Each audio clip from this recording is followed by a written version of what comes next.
পতন না প্রত্যাবর্তন, রাজ্যের উত্তর থেকে দক্ষিণ, পূর্ব থেকে পশ্চিম একটাই রব, কার দখলে রাজ্যপাট। শাসক দলের দাবি এবার তারা 200 থেকে 230, এমনকি তার চেয়েও বেশি আসনে জয়ী হয়ে ফের ক্ষমতায় ফিরছে। অন্যদিকে অন্যতম বিরোধী বিজেপিও 200-র গণ্ডি পেরোবে বলে নিশ্চিত। ভোট পরিস্থিতিতে 2026 সালের 5 রাজ্যের বিধানসভা নির্বাচনের ভোট গ্রহণ পর্ব শেষ হতেই বিভিন্ন বুথ ফেরত সমীক্ষা বা এক্সিট পোল প্রকাশিত হয়েছে। বিধানসভা নির্বাচনের পর এক্সিট পোলের ফলাফলে দেখা যাচ্ছে অনেক রাজ্যেই বিজেপির অবস্থান মজবুত। তবে পশ্চিমবঙ্গে কঠিন লড়াইয়ের মুখোমুখি হতে হচ্ছে পদ্ম শিবিরকে। অধিকাংশ এক্সিট পোল বিজেপিকে কিছুটা এগিয়ে রাখলেও লড়াই একপেশে হচ্ছে না বলেই মনে করছেন রাজনৈতিক বিশ্লেষকরা।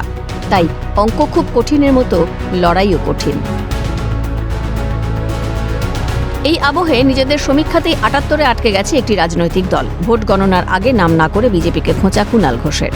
শনিবার একটি সাংবাদিক বৈঠকে তৃণমূল প্রার্থী কুণাল ঘোষ দাবি করেন, ওই দলের কেন্দ্রীয় নেতৃত্ব পশ্চিমবঙ্গের 294টি বিধানসভা আসন নিয়ে একটি বিস্তারিত সমীক্ষা চালিয়েছে। সেই সমীক্ষার ফল এখন দলের শীর্ষ নেতাদের উদ্বেগের কারণ হয়ে দাঁড়িয়েছে।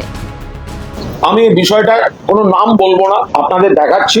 কোনো একটি রাজনৈতিক দল তাদের অভ্যন্তরীণ শীর্ষ বৈঠকে প্রত্যেকটি সিট ধরে ধরে তারা তাদের মূল্যায়ন করেছেন এবং তারা কোনটা তারা ফোকাস করবেন, কোনটা জেতার মতো নয়। আমার ধারণা এটা যদি কেউ দেখেন তাহলে কার হাতের লেখা সেটাও তিনি এবং তারা বুঝতে পারবেন। যে 6 জন শীর্ষ নেতা বসে, তার মধ্যে 3 জন এই রাজ্যের, 3 জন হয়তো এই রাজ্যের নন। পশ্চিমবঙ্গের প্রত্যেকটা সিট ধরে তারা যেটা করেছেন তাতে দেখা যাচ্ছে তৃণমূল কংগ্রেস বিপুল গরিষ্ঠতা নিয়ে ফিরছে এবং ভারতীয় জনতা পার্টির মূল টার্গেটেড সিট 78-এর বেশি উঠছে না। আমি শুধু এইটুকু বলছি যে আমাদের বিরোধীরাও নিশ্চিত 200-র বেশি আসন নিয়ে, 225-30 নিয়ে তৃণমূল কংগ্রেস মমতা বন্দ্যোপাধ্যায় নেতৃত্বে ফিরে আসছে। মানুষের রায় এখন ইভিএমে বন্দী। তৃণমূল কংগ্রেস কোনো আদর্শের ভিত্তিতে চলে না। তোলাবাজি আর কাটমানি ইস্যুতে তোপ রাজ্যসভার সাংসদ রাহুল সিনহার। আসলে হারের আশঙ্কা তৃণমূলই এখন কাল্পনিক সমীক্ষার গল্প ফাঁদছে। এটা নিজেরাই তৈরি করেছে বলে দাবি রাহুল সিনহার। কেন এসব করছে তৃণমূল কংগ্রেস, প্রশ্ন তার। যা ভোট ইভিএমে বন্দী হয়ে গেছে, হাজার চেষ্টা করলেও ওই ভোট বেরোবে না। কেন এগুলো করছে তৃণমূল কংগ্রেস? কেন এসব নোট প্রকাশ করতে হচ্ছে? তার কারণ হচ্ছে তৃণমূল কংগ্রেস পার্টিটা তো আদর্শের ভিত্তিতে চলে না। তৃণমূল কংগ্রেস পার্টিটা চলে তোলাবাজি আর কাটমানির জোরে। আর যখন তারা দেখছে যে তৃণমূল সরকারই থাকবে না, তাহলে তোলাবাজি হবে কোত্থেকে আর কাটমানি হবে কোত্থেকে?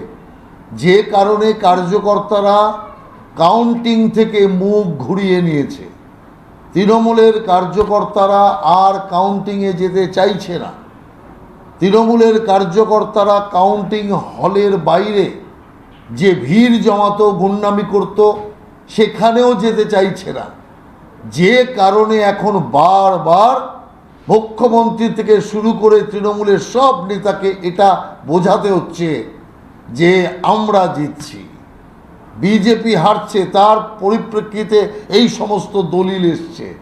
আসল কিচ্ছু নয়, ওগুলো নিজেরা তৈরি করে কার্যকর্তা ভোলানোর জন্য এই সমস্ত বিবৃতি ছাড়া আর কিচ্ছু নয়। এই সমীক্ষা তত্ত্ব আসলে বিরোধীদের ওপর স্নায়ুর চাপ বাড়ানোর এক কৌশল বলে মত রাজনীতির কারবারিদের। অন্যদিকে বিজেপি এই দাবিকে আমলই দিল না। 4 মে জানা যাবে নবান্নর কুর্সি কার দখলে যেতে চলেছে। সেই মাহেন্দ্রক্ষণের দিকে তাকিয়ে রাজ্যবাসী। ক্যালকাটা নিউজ।